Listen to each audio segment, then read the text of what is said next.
Taste ടോട്സിൻ്റെ പുതിയൊരു വീഡിയോയിലേക്ക് എല്ലാവർക്കും സ്വാഗതം. എൻ്റെ ചെടിക്ക് ഞാൻ കൊടുക്കുന്ന വളമയാണ് ഞാൻ കാണിക്കുന്നത്. പൂക്കളിടുമ്പോൾ കൊടുക്കുന്ന വളം. കടലാസ് പൂവൊക്കെ കണ്ടില്ല, നന്നായി പൂത്തിട്ടുണ്ട്. അപ്പോൾ അതിന് വേണ്ടിയിട്ട് ഞാൻ ആ വളം കൊടുക്കുന്നതൊന്ന് കാണിക്കണം. അപ്പോൾ അതിന് മുമ്പ് ഞാൻ ചെടികളൊക്കെ ഒന്ന് കാണിക്കാം.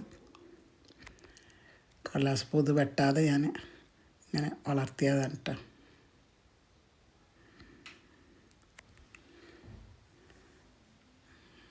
ചെടികളിങ്ങനെ പൂത്ത് നിൽക്കുന്നത് കാണാൻ നമുക്ക് എപ്പോഴും ഇഷ്ടമാണല്ലേ. ഇതൊക്കെ പൂക്കളൊക്കെ കൊഴിഞ്ഞു തുടങ്ങി.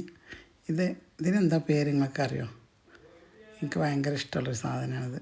ഇന്ന് ഞാൻ ചെടിച്ചട്ടിയിൽ വളർത്തിയതാണ്. ഇതിനത് ഈ പൂതാത് ഞങ്ങൾ വയനാട്ടിൽ നിന്ന് കൊണ്ടുവന്നതാണ്. തണുപ്പുള്ള സ്ഥലത്ത് ഇങ്ങനെ നല്ല റോസ് പോലെ പൂത്ത് ഉണ്ടായി നിൽക്കുന്നതാണ്.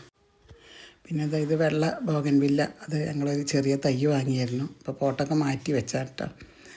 പിന്നെ ഡ്രാഗൺ ഫ്രൂട്ട് കണ്ടിട്ട് മഞ്ഞ കളറൊക്കെ ആയി നിൽക്കുന്നുണ്ട്. ഇപ്പം ഇങ്ങനെ ശരിയായി വരിക. പിന്നെ മൂച്ചിതാ അങ്ങനെ എന്താ പറയുക, തൂമ്പൊന്നും വരാതെ ഇങ്ങനെ നിൽക്കുകയായിരുന്നു. അപ്പോൾ അതിനൊരു ഹോമിയോ ഗുളിക ഉണ്ടല്ലോ, അത് വാങ്ങിയിട്ട് ഇപ്പോൾ 2 പ്രാവശ്യം അടിച്ചു കൊടുത്തു. അതിൻ്റെ ശേഷം വന്നാണ് ഈ തളിരൊക്കെ കേട്ടോ. അതിൻ്റെ വീഡിയോ ഞാൻ ഇടുന്നുണ്ട്. അത് ഞാൻ അടുത്ത വീഡിയോയിൽ വരാം. അപ്പോൾ നന്നായി വന്നിട്ടുണ്ട്. ആ മൂച്ചി പോയി വിചാരിച്ചെന്ന്.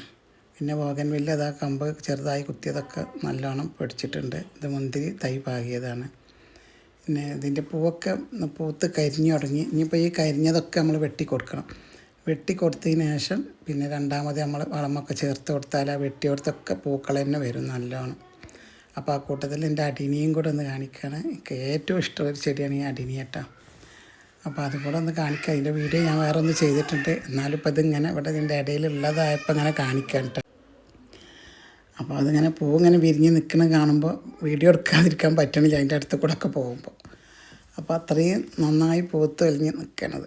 കുറേ പൂ പോയിട്ട് ഇല കാണാതെ പൂവുണ്ടായിരുന്നു. ഇപ്പോൾ ഒക്കെ കഴിഞ്ഞു തുടങ്ങിയതാണ്.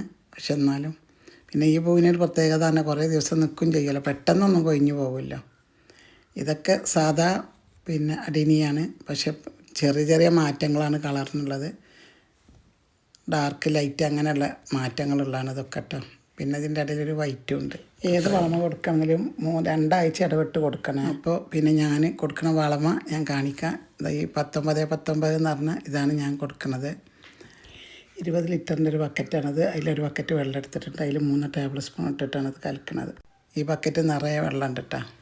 ഇത് കലക്കിയിട്ട് നന്നായി ഇളക്കി കൊടുത്തതിന് ശേഷം നമുക്ക് ചെടികൾക്കൊക്കെ കുറേശ്ശെ ഒഴിച്ച് കൊടുക്കാം. നന്നായി പുറത്ത് കൊലിച്ച് പോണ രൂപത്തിൽ ഒഴിച്ച് കൊടുക്കരുത്. വെള്ളം അതിലെ പാകത്തിന് നിന്നെങ്കിൽ ആ വേരിലൊക്കെ പെട്ടെന്ന് പിടിക്കുള്ളൂ. അപ്പോൾ നന്നായി ഇതിൽ അലിയിച്ചെടുക്കണം. അലിയിച്ചെടുത്തതിന് ശേഷം നമുക്കിത് ഒഴിച്ച് കൊടുക്കാം. അപ്പോൾ ഇത് ഞാനിങ്ങനെ തൈ പിടിപ്പിച്ചാണ്, ചെറിയ കമ്പ് വെട്ടിയിട്ട് പിടിപ്പിച്ചെടുത്ത തൈയാണ് ഇതൊക്കെ കേട്ടോ. പിന്നെ ഇതിലേക്ക് നമുക്കിത് ഒഴിക്കണത് കാണിച്ച് തരാം. ഞാൻ കുറേശ്ശെ ഒഴിച്ച് കൊടുത്താൽ മതി. എത്രയും മതി. ഇപ്പോൾ കണ്ട വെള്ളം താഴേക്ക് പോകരുത്. അങ്ങനെ ഈ പാകത്തെ വെള്ളമാകുമ്പോൾ അതിലാണ് പിടിച്ചെടുക്കും. ഇതൊക്കെ അങ്ങനെ ചെറിയ കമ്പ് വെച്ചിട്ട് പിടിപ്പിച്ചതാണ് ഞാൻ. ഇതൊക്കെ മോൾക്ക് കൊണ്ടുപോകാൻ വേണ്ടിയിട്ട് മാറ്റി വെക്കാനുള്ളതാണ്. വലിയ ബോട്ടിലേക്ക് മാറ്റിയിട്ട് ഞങ്ങൾക്ക് കൊടുത്തയക്കണം എന്ന് വിചാരിച്ചിട്ട് വെച്ചതാണ് കേട്ടോ. പിന്നെ അത് ആ മഞ്ഞ പൂവാണിത്. അതിൻ്റെ പുല്ലൊക്കെ ഉണ്ട്. അപ്പോൾ അതൊക്കെ ഒന്ന് പറിച്ചെടുത്തിട്ട് കുറേശ്ശെ ഒഴിച്ച് കൊടുക്കാമെന്ന് വിചാരിച്ച്. എല്ലാ പൂക്കണ ചെടികൾക്കും ഇത് ഒഴിച്ച് കൊടുക്കട്ടെ. നന്നായി പൂത്ത് വരും. അതൊക്കെ പൂവ് പറ്റ ഉണങ്ങിപ്പോയി.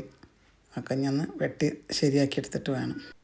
അപ്പോൾ എന്നും പറയുമ്പോൾ തന്നെ ഇത്രയേ ഉള്ളൂ ഇന്നത്തെ വീഡിയോ. ഇഷ്ടമാവുകയാണെങ്കിൽ ലൈക്ക് ചെയ്യാനും സബ് ചെയ്യാനും ഷെയർ ചെയ്യാനും ഒന്നും മറക്കല്ലേ. അടുത്തൊരു വീഡിയോയുമായി ഞാൻ ഉടൻ തന്നെ വരാം. സബ് ചെയ്യാൻ മറക്കല്ലേ.